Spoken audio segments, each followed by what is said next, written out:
Media Matters put together a compilation of Fox News coverage in the wake of the Iran crisis.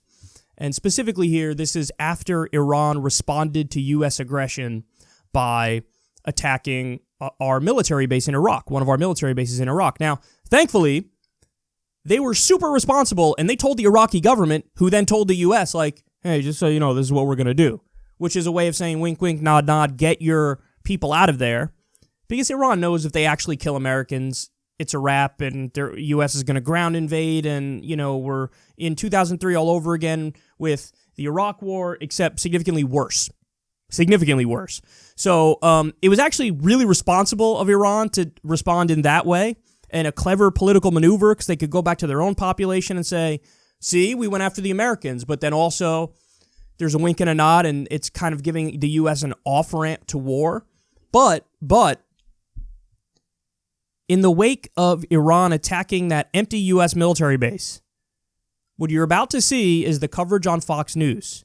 And this is outright, no-holds-barred, authoritarian neocon propaganda. This is wild. This takes warmongering to a whole new level. It's warmongering on human growth hormone and steroids. Take a look. Iran is an imminent danger to our country, to our citizens, to our servicemen and women. The mullahs only understand one language, and that's the language of death. This is the elephant in the room. A squared, B squared, C squared. Radical Islamists with nuclear weapons.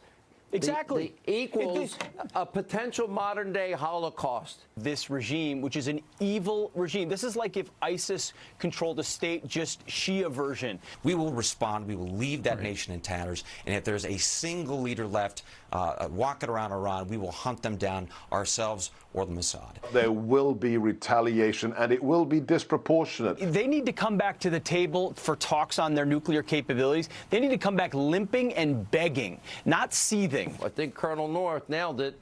The launch sites, the refineries, and maybe the nuclear sites, if they push this issue. Bottom line of it is you don't have to hit all of those all at the same time. We've got the capacity out there to do some serious damage. There are unquestionably sleeper cells in the United States operated, directed by Iran. We know, and we have indeed told the Iranian government, that we know what they're up to and that we will strike back. And if, in fact, they ever think about it, it will be a new 9/11. For decades, the United States government pretended as though we didn't recognize that it was the Iranian government that was behind all of these militias. We can't kick the can down the road any longer in trying to prevent Iran from getting a nuclear bomb. But I don't think you should assume that Iran is too big to have regime change. If you do all these things that they have done now, basically pleading with us to hit them. They chose the wrong time with the wrong president. This president will unleash holy hell on that regime. You've got X amount of time before we start taking out your energy production facilities. We take out key infrastructure. We take out your missile sites. We take out nuclear developments. That is we not take out a popular idea. capabilities. Or, you know what, take out a Quds headquarters while you're at it if you want. War Crimes News Network Incorporated. That's what that is. That is unbelievable. I'm at a loss for words, and that does not happen often. So, they literally start by talking about how Iran is somehow going to do a Holocaust. They're trying to portray them as the Nazis so that, you know, the message is, oh my God, they're so bad, they're so bad, they're so bad, we have to act now. Act now, act now, act now. So we are aggressive against them. We go on the offense as we pretend like, no, we're just acting defensively.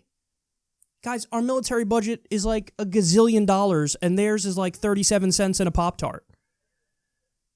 Do you really think that this is, oh my God, an existential threat to our existence? Oh my God. Nobody really thinks that. Anybody who's followed this stuff closely knows that we're the aggressor. How many times have I gone over the history of this stuff? In 1953, we overthrew their government. We did a coup, a CIA coup, and put in a dictator, the Shah. And then it was years later in 1979 that they overthrew our puppet dictator, who, by the way, let us take their oil, us in the UK. That's why we put him in there. But they overthrew that government, and we've wanted to change this government since 1979. U.S. corporate interests wanted to change that government since 1979. By the way, we also backed Saddam Hussein and Iraq in the Iran-Iraq war and let Saddam Hussein use chemical weapons against Iran. You think they don't remember that? Of course they remember that. So, we pulled out of the Iran nuclear agreement, we ripped up the deal, and now we blame them and act like they're the problem here? He says, one of them says, Peter Hegseth, who's the biggest meathead of them all, who, by the way, is a Blackwater apologist. Blackwater is a private mercenary army of war criminals who massacred civilians in Iraq and were convicted of it. You know how hard it is to convict Americans on something like that? Damn near impossible. And Blackwater was convicted. What does that say about how bad their war crimes were? But Peter Hegseth is a Blackwater apologist. He loves those guys. And he said, Iran is like if ISIS had a state. Really? Pretty sure if ISIS had a state, they would already be launching attacks against everybody who they consider to be an infidel.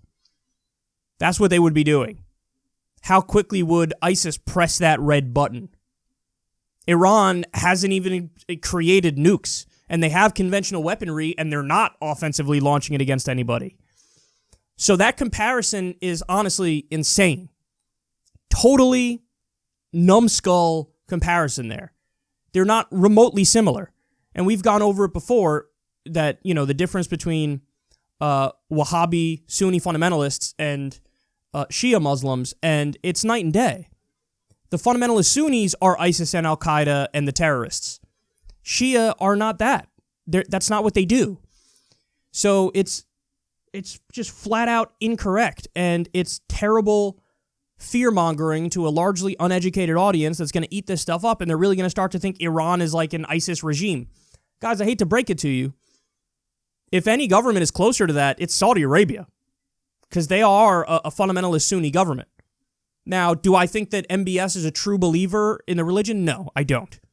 But, suffice to say, there are plenty of folks around him who do believe in it.